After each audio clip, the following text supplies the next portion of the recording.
Hi, this is Saka, and I'm here to help you with the 10.5 homework.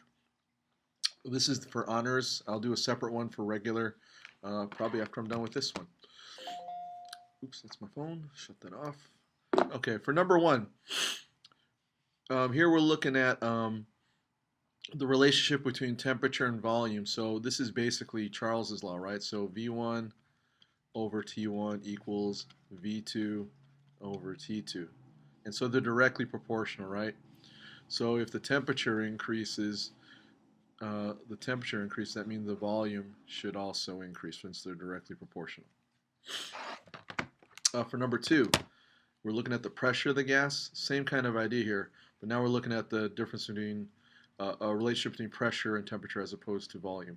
And so again, um, this is Gay-Lussac's law, and we can see that it's also a directly proportional relationship.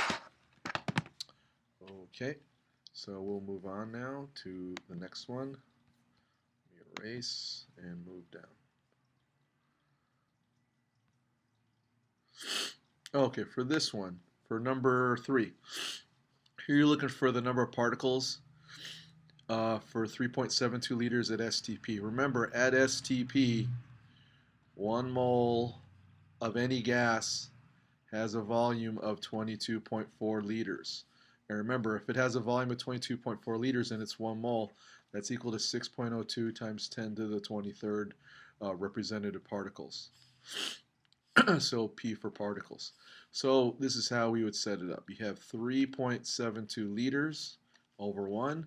We're going to convert our liters to moles. So since we're at STP, we can say 1 mole occupies a volume of 22.4 liters. Liters cancels. And then we multiply times Avogadro's number. So 6.02 times 10 to the 23rd particles for every 1 mole. And you can see that cancels. So you need to multiply across and then divide. Okay, which ones of these are not units of volume?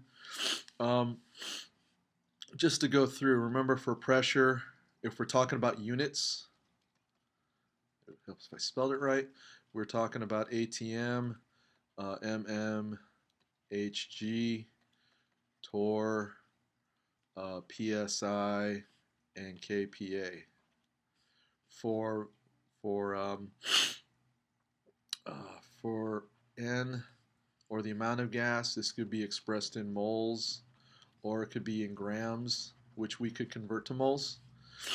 Let's see. T is in degrees Celsius or kelvins. And basically, um, we didn't include V, right? So anything that's not these units would be considered volume. Okay? I don't want to give that one away too much. Let's erase. And let's move on to number 5. So here we have the density of fluorine gas here, and so we're trying to figure out what the density is going to be. Let me make my pen a little smaller so I can save more rooms.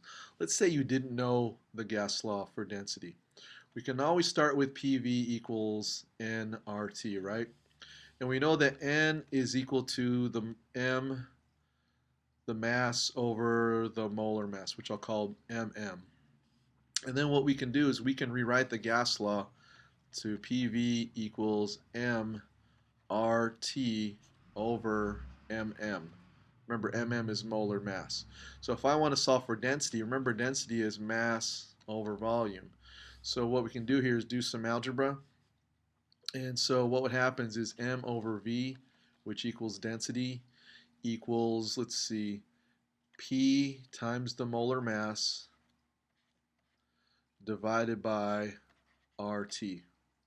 Okay, so looking at this one, you know the molar mass, remember fluorine is F2, so you need to find the molar mass of each individual F. I'm not going to, you can look that up on the periodic table. The temperature is 25 degrees Celsius. Remember, you have to convert that to Kelvin by adding 273. The pressure is equal to 1.0 atmospheres, and then the R, you guys all know, is 0.0821. Okay, and that should give you your D. All right, so for this one, which gas would behave most ideally at STP? Remember, when we're talking about ideal gases, we're talking about, um, gases that have, we're looking for low mass. And the reason why we're looking for the gas with the lowest mass is because they also have the low volume. So if you look at the molar masses of each of these, this is N2, this is Cl2, O2, and then you have Ar and neon. Remember, these aren't diatomic because they're noble gases. And whichever one of these choices has the lowest molar mass would be the one that behaves most ideally. Okay, moving on to question 7. What qualities enhance that a gas would behave with ideally? So remember, the things that we want to avoid, strong intermolecular forces.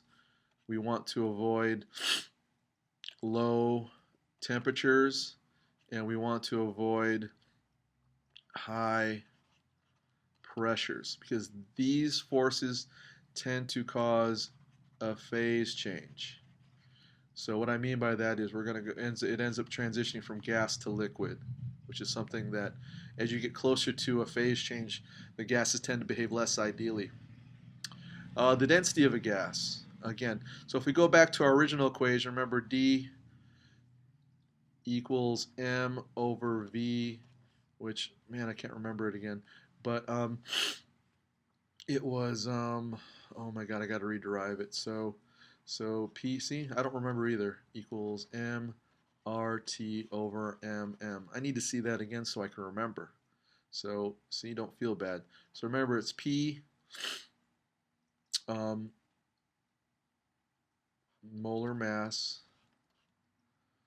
let's see, over RT. So we're looking at which one of these is directly related. So you're looking for things that are directly proportional, okay? And you can look at this and hopefully figure out which ones would be directly and which ones are not.